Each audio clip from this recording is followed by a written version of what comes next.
Hi అండి, welcome to జ్యోతిస్ kitchen. ఈరోజు మీకు ఆనియన్ సమోసా ఎలా ప్రిపేర్ చేసుకోవాలో చూపిస్తాండి. ఈ ఆనియన్ సమోసా అంటే పిల్లలకైనా పెద్దవాళ్ళకైనా చాలా చాలా ఇష్టం కదండి. మీలో ఎంతమందికి ఇష్టమండి ఈ ఆనియన్ సమోసా అంటే? పిల్లలు స్కూల్ నుంచి ఇంటికి వచ్చేసరికి ఒక్కసారి ఇలాగా మీరు ఇంట్లోనే ప్రిపేర్ చేసి పెట్టండి, పిల్లలు చాలా హ్యాపీగా ఫీల్ అవుతారు. మనం ట్రైన్స్లో వెళ్ళినా, ఎప్పుడైనా బయటకు వెళ్ళినా, వర్షం పడుతున్నప్పుడు కూడా వేడివేడిగా మిర్చి బజ్జీ కానీ సమోసా కానీ తినాలని అనుకుంటాం కదా. ఇంకెందుకండి ఆలస్యం, ఆ సమోసా ఇంట్లోనే చాలా తేలిగ్గా ఎలా ప్రిపేర్ చేసేసుకోవాలో చూపిస్తారండి.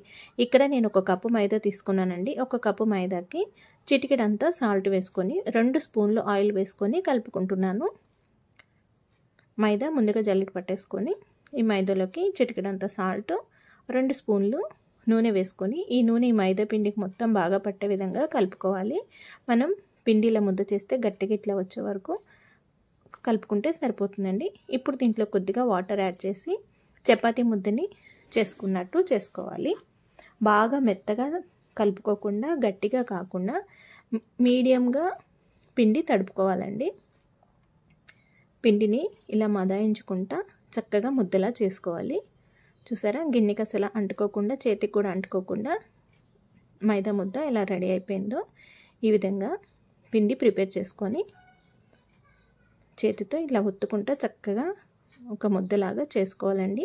ఈ విధంగా పిండి ప్రిపేర్ చేసుకొని మూత పెట్టుకొని పక్క పెట్టేసుకుంటున్నాను. ఇప్పుడు లోపల స్టఫింగ్ కోసం ఆనియన్స్ని కట్ చేసుకోవాలి. ఉల్లిపాయ ముక్కల్ని చాలా చిన్నగా కట్ చేసుకోండి. బాగా బిగ్ సైజ్ కాకుండా సన్నగా చిన్న చిన్న పీసెస్గా కట్ చేసుకోండి. ఉల్లిపాయలు కూడా కట్ చేసేసుకొని ఇప్పుడు ఒక చిన్న గిన్నెలో ఒక స్పూన్ మైదా వేసుకొని వాటర్ యాడ్ చేసుకొని ఒక 2 స్పూన్లు లిక్విడ్ని రెడీ చేసుకొని ఈ లిక్విడ్ కూడా పక్క పెట్టేసుకోవాలి. మనం కట్ చేసుకున్న ఉల్లిపాయ ముక్కల్ని ఒక బౌల్లో వేసుకొని ఒక 1/2 స్పూను సాల్ట్, అదేవిధంగా చిటికెడంతా పసుపు,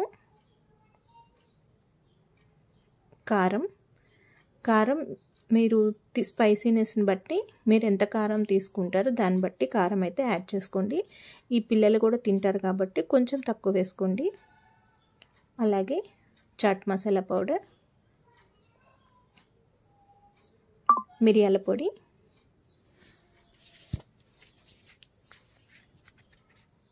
ఒక 1/2 స్పూను జీలకర్ర పౌడర్, ఇవన్నీ వేసుకొని బాగా కలుపుకోవాలి. ఉల్లిపాయ ముక్కలు, కారం, మనం వేసుకున్న మసాలాలన్నీ ముక్కలకు పట్టే విధంగా బాగా కలుపుకోవాలండి. ఈ ఉల్లిపాయ ముక్కల్లోకి నేను ఒక 2 స్పూన్లు అటుకులు యాడ్ చేస్తున్నానండి. అటుకులు నేను తడిపి వేసుకోలేదు, పొడి అటుకులు వేసుకున్నాను. ఆల్రెడీ ఉల్లిపాయల నుంచి కొంచెం వాటర్ బయటికి వస్తాయి కదండి. ఈ ఉల్లిపాయలో ఉన్న వాటర్తో ఈ అటుకులు కూడా మెత్తగా అయిపోతాయి. ఇవన్నీ బాగా కలుపుకొని స్టఫింగ్ కోసం మిక్చర్ కూడా రెడీ చేసుకొని పక్కకు పెట్టేసుకుంటున్నాను. ఇప్పుడు మనం ముందుగా తడిపి పెట్టుకున్న మైదా పిండి ముద్ద ఉంది కదండి, దానిని ఈ సైజులో తీసుకొని చపాతీ ముద్ద సైజులో తీసుకొని పిండి వేసుకొని చపాతీలు ఒత్తుకున్నట్టు చేసుకోవాలి. ఈ చపాతీని మనం చాలా పలుచగా చేసుకోవాలండి, అస్సలు మందంగా ఉండకూడదు. అన్ని వైపులా ఒకే విధంగా పలుచగా వచ్చేటట్టు రుద్దుకొని చేసుకోవాలి. ఈ చపాతీ ముద్ద మందంగా ఉంటే సమోసాలు గట్టిగా మెత్తగా ఉంటాయండి, క్రిస్పీనెస్ అనేది రాదు. పైన లేయరు క్రిస్పీగా రావాలంటే ఈ విధంగా ఇక్కడ నేను చూపిస్తున్న విధంగా ఇలా పలుచగా చేసుకోవాలి. స్టవ్ వెలిగించుకొని చపాతీ పెనం పెట్టుకొని పెనం హీట్ అయిన తర్వాత మనం చేసుకున్న చపాతీని దానిపైన వేసుకొని ఈ విధంగా హీట్ అయితే సరిపోతుందండి, కాలవసరం లేదు. జస్ట్ పెనం హీట్ అయిన తర్వాత ఒక్కసారి వేసి ఇది పచ్చిగా లేకుండా హీట్ అయితే మన చపాతీ సరిపోతుంది, తీసి పక్క పెట్టేసుకోవాలి.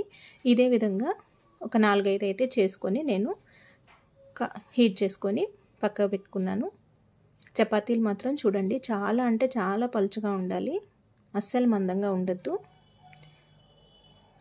ఇవి కాల్చుకునేటప్పుడు కూడా ఎక్కువ కుక్ అవ్వకూడదండి, జస్ట్ లైట్గా హీట్ అయితే సరిపోతుంది.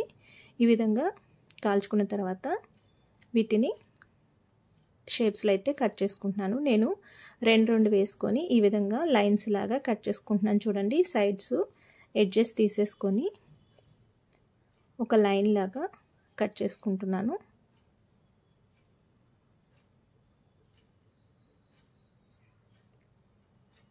ఇదే విధంగా చపాతీ షీట్స్ అన్నీ రెడీ చేసేసుకోవాలి.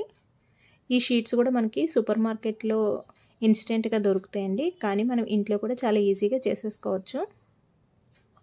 చూసారా, కట్ చేసుకున్నాక షీట్స్ అయితే ఈ విధంగా వస్తాయి. ఇలా అన్నీ కట్ చేసేసుకొని ఒకసారి ఉంచుకుంటే చాలా ఈజీగా అన్నీ చేసేసుకోవచ్చు. ఇప్పుడు ఫోల్డింగ్ ఎలా చేసుకోవాలో చూపిస్తే చూడండి. ఈ విధంగా మనం కట్ చేసుకున్న షీట్ని తీసుకొని ఈ విధంగా కోన్ షేప్లో ఫోల్డ్ చేసుకోవాలి. ఇక్కడ చూపిస్తున్న విధంగా కోన్ షేప్లో వచ్చిన తర్వాత మనం ముందుగా రెడీ పెట్టి ఉంచుకున్న ఉల్లిపాయ మిశ్రమాన్ని ఈ కోన్ షేప్లో ఉన్న దాంట్లో వేసేసి పైన షీట్ పైన ఉండకుండా లోపలికి ఉండే విధంగా నొక్కుకోవాలండి. ఇప్పుడు ఎక్స్ట్రా షీట్ ఉంది కదా, ఈ ఎక్స్ట్రా షీట్ మీద మనం మైదా వాటర్ కలిపి పెట్టుకున్నాం కదండి, ఈ మైదా వాటర్ రాసుకొని ట్రయాంగిల్గా ఈ విధంగా ఫోల్డ్ చేసి ఎక్స్ట్రాని బ్యాక్ సైడ్కి తిప్పి అంటించేసుకోవాలి. గమ్ స్టిక్ అయినట్టు చక్కగా స్టిక్ అయిపోతుందండి. అవి కరెక్ట్గా మనం స్టిక్ చేయకపోతే ఆయిల్లో ఓపెన్ అయిపోతే మొత్తం అంతా బయటకు వచ్చేస్తాయి. ఇంకొకటి కూడా చూడండి, జస్ట్ షీట్ తీసుకొని ఒక సైడు మడత పెట్టి ఇంకొక వైపు తిప్పుకుంటే ఈ విధంగా కోన్ షేప్ రెడీ అవుతుంది. ఇలా కోన్ షేప్లోకి మనం ఉల్లిపాయ మిశ్రమం పెట్టేసుకొని ఈ విధంగా లిక్విడ్ లాగా ఉంటుంది అప్లై చేసేసి అంటించేసుకుంటే చక్కగా స్టిక్ అయిపోతాయి. ఇదే విధంగా ఈ షీట్స్ అన్నిటిని ఫోల్డ్ చేసుకొని సమోసా అయితే రెడీ చేసేసుకున్నానండి. చూసారు ఎంత చక్కగా ట్రయాంగిల్స్లో చిన్న చిన్న ఉల్లిపాయ సమోసాలు ఎంత చక్కగా రెడీ అయిపోయినాయో. ఈ విధంగా అన్నీ రెడీ చేసేసుకొని ఈలోపు ఆయిల్ పెట్టుకుంటే ఆయిల్ హీట్ అయిపోతుందండి. ఆయిల్ హీట్ అయిపోయిన తర్వాత మనం రెడీ చేసుకున్న సమోసాలను వేసుకొని డీప్ ఫ్రై చేసుకుంటే చక్కటి గోల్డెన్ బ్రౌన్ కలర్ వచ్చే వరకు ఫ్రై చేసుకొని తీసేసుకుంటే టేస్టీ ఆనియన్ సమోసా రెడీ అయిపోతుందండి. పైన లేయర్ అయితే చాలా క్రిస్పీ వచ్చిందండి, చాలా చాలా టేస్టీగా ఉంటుంది. మీరు చపాతీ చేసుకున్నప్పుడు చాలా పలుచగా అయితే చేసుకోండి, మందంగా అయితే అస్సలు చేసుకోవద్దు. ఇలా పలుచగా చేసుకోవడం వల్ల పైన క్రిస్పీగా చాలా టేస్టీగా వస్తాయి.